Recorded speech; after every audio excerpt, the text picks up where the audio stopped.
Okay, so now that my quick review of the show is done, let's talk about how great of an adaptation the anime series is. First things first, it's not. It's not great. Far from it. As an adaptation of the webtoon, this series doesn't capture the feel of the story at all. I mean, it's complicated. There are so many things I want to talk about and complain, but the most egregious one is the tone. The anime makes Tower of God seem like this complicated Rubik's Cube that is impossible to figure out, or at least hard to enjoy. Like this story is supposed to rival things like Memento or 2001: A Space Odyssey. And although the story is pretty complex, it's never on that level. Tower of God is pretty straightforward to understand, the same way Game of Thrones is straightforward. Let's ignore the last few seasons so I can make my point. Game of Thrones is not a hard story to follow. There are many characters and a bunch of things happening at the same time, but it's never too abstract or out there for people to grasp. Tower of God is similar. However, the anime complicates things by removing pieces of dialogue that add to the world building and help explain important parts of the story,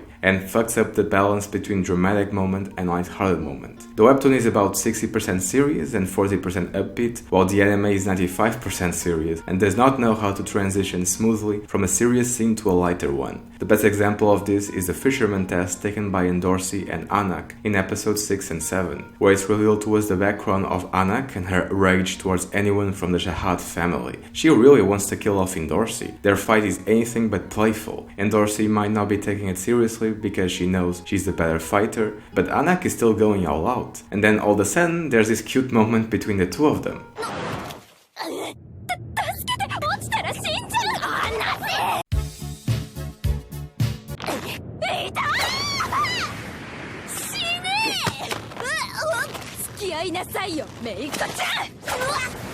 Things went from 100 to 0 really fast. Even the art style changed, and it sort of feels like it came out of nowhere. I don't know why the anime decided to adapt this particular moment when there were a bunch of other cute moments the anime chose to skip over, and having this one here all of a sudden felt jarring. But I'll talk more about this scene when I get to episode 6 and 7. Since there is a lot I want to cover in my review, let's start things off nicely with episode 1, the worst episode of the anime.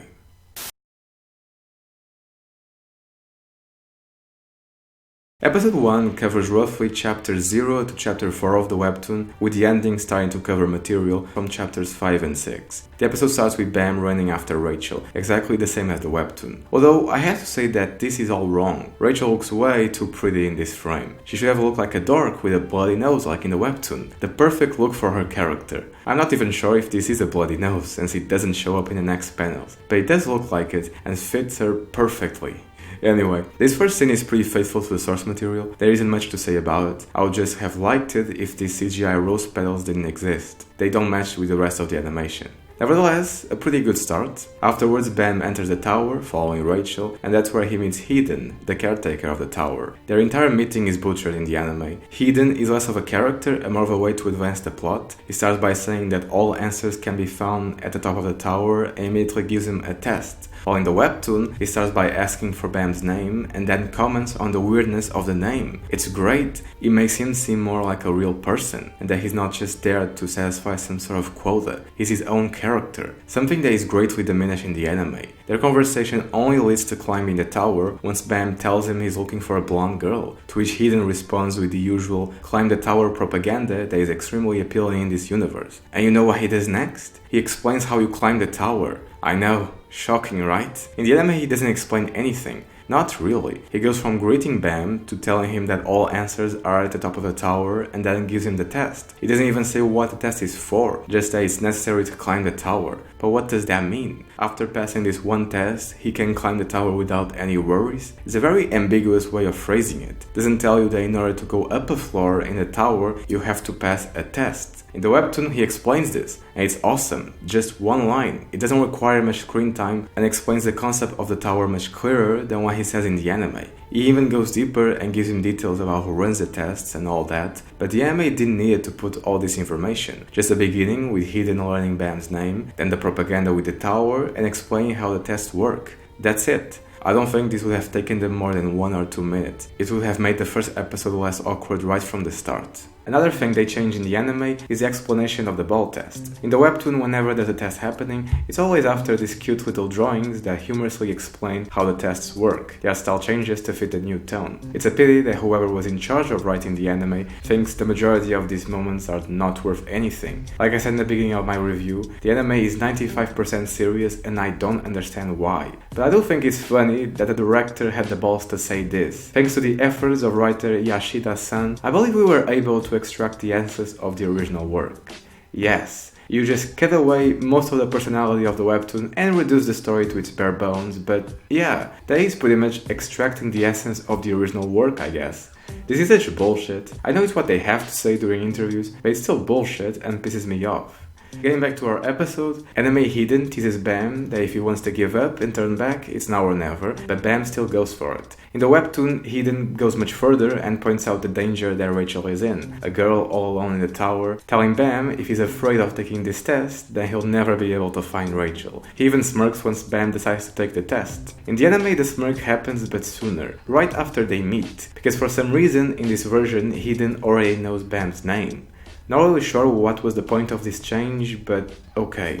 Next we have the appearance of best girl Yuri Jahad. I live in Dorsey, but Yuri is best girl. Once again, the anime butchers the character's introduction. It makes the appearance of Yuri seem like a random event that just happens because Bam is the protagonist of this story, and exciting things always happen around protagonists. In the webtoon, Yuri doesn't just pop out of nowhere. There's this whole sequence before she meets Bam, where she talks with Evan and expresses her excitement because a new irregular has entered the tower. We get to learn a lot about irregulars through their conversation. By the way, for some reason the subtitles in the anime for the first episode only translate irregular to non-regular. I don't know why they did this for just the first episode. Maybe after the episode aired, they got a ton of backlash and corrected it or something. It comes off a bit reactionary. For starters, the fact that they didn't know about irregulars makes it seem like the people in charge of the translation didn't do the proper research into the story they were translating. Looks very lazy to say the least. A simple wiki fandom Google search will do the trick.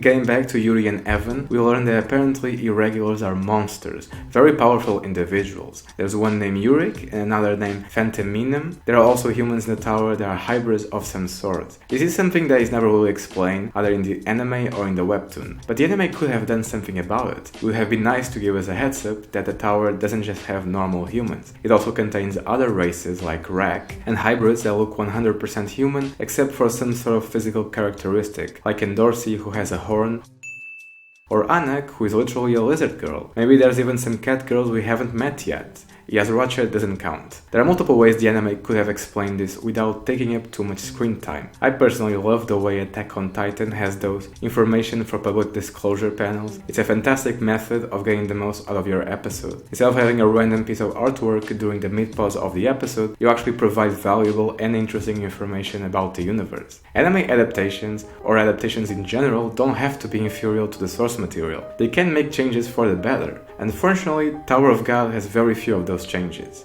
There was another moment of comedy the anime chose to skip over, although this one isn't really that relevant and could have been cut out from the anime if this scene was in it, since the entire conversation between Yuri and Evan is enough on its own to flesh out each of their personalities and gives us some valuable information about irregulars and the tower. The joke about Yurik could have been left out.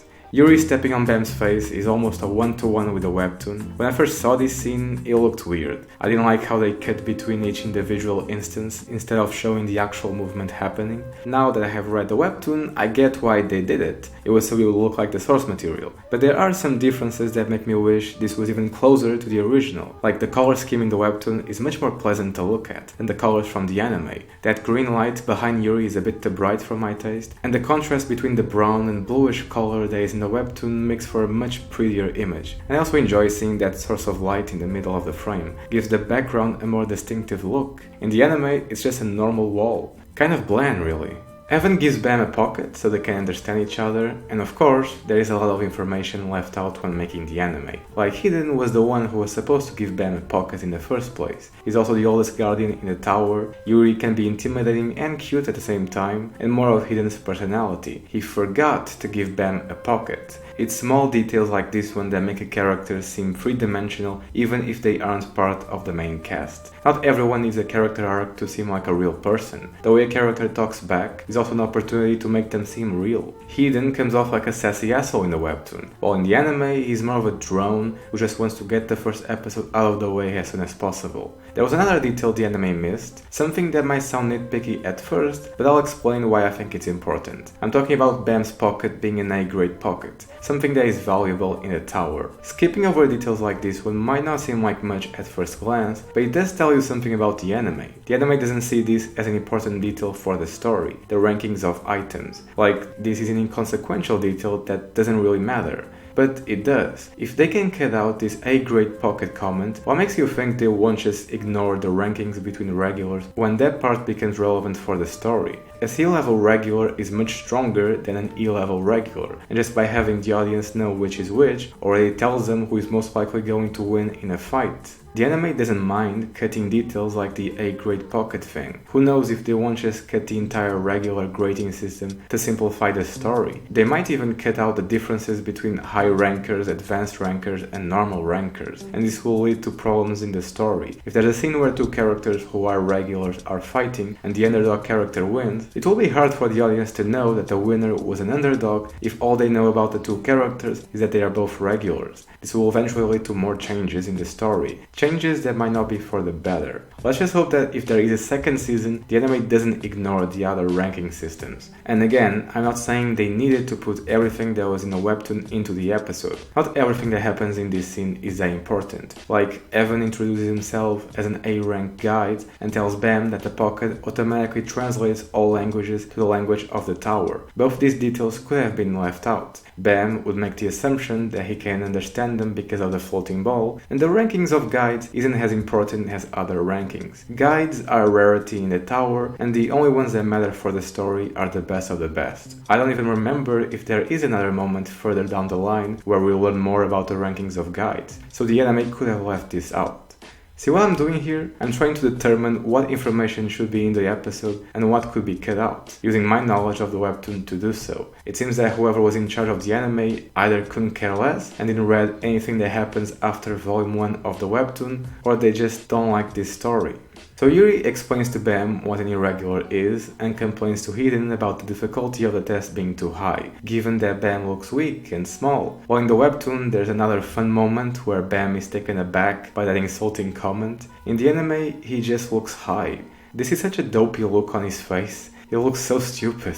She also tells him she finds him cute and asks Hiden to make the test easier. The anime version of this is actually pretty good. Yuri's voice is very cute, although I would prefer if they had actually showed us Bam being shocked when Yuri called him weak, instead of that dopey ass look he has. Afterwards, Hiden allows Yuri to help Bam by lending him the Black March. And there are two things they cut from the webtoon that I thought would have been great. The part where she teases him about already having a girlfriend, and the explanation of what type of weapon the Black March is. The part about being a weapon from the 13-month series could have been left out, since we're going to find that in later episodes anyway. Yuri could have just said the Black March is a needle-type weapon used to stab and pierce. Extremely powerful. This matters because in the tower, most weapons are weird. Needles are especially popular, even Jihad uses them. Yet another detail about the tower that makes this universe so fascinating. So Yuri gives him the Black March and Bam goes towards the ball. This ends chapter 2 of the webtoon. And on chapter 3 there's this great little intro that would have been perfect to summarize the relationship between Bam and Rachel. He isn't in love with her or has a crush on her. She's everything to him, literally. For some reason there are people that see Bam and Rachel as a romantic couple just because they have a similar age or something. Nothing in the story, either in the webtoon or in the anime, suggests that type of relationship.